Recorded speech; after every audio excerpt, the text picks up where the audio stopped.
On a seemingly ordinary Tuesday, June 4, 2024, the town of Salem was anything but calm.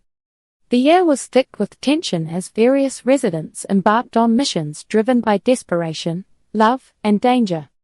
Early in the morning, Steve Johnson was seen hastily packing a duffel bag.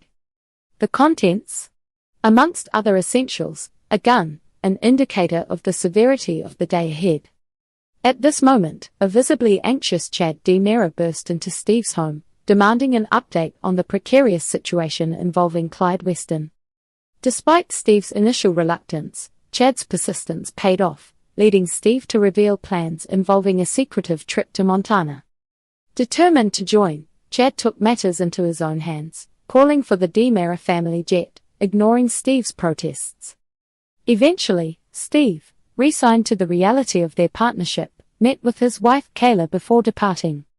Kayla Brady, faced with the recurring fears of Steve's dangerous lifestyle, pleaded with him at their home. She argued for letting other capable hands, namely Harris and Ava, deal with Clyde, but Steve's sense of duty was unwavering. In a moment of raw honesty, he confessed that taking action against threats was ingrained in his very being, a trait Kayla herself had fallen in love with. Meanwhile, hundreds of miles away in a nondescript Montana motel room, Ava Vitale confronted Goldman, a key player in their quest against Clyde.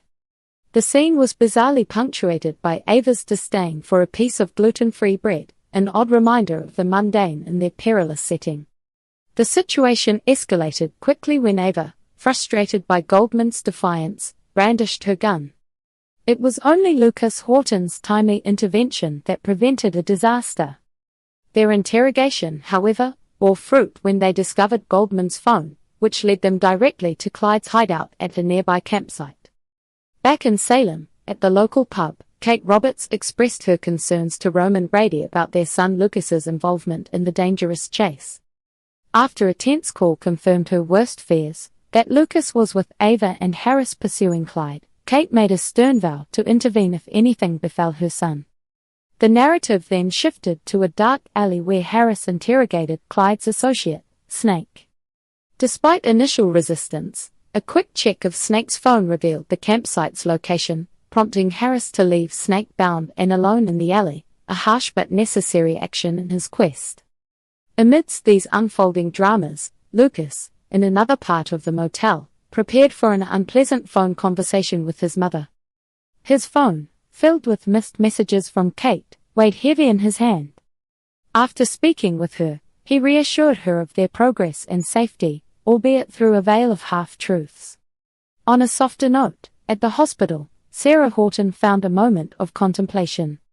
Speaking to Xander Kyriakis, she mused about the importance of family ties, specifically the relationship between their daughter, Victoria, and her grandmother.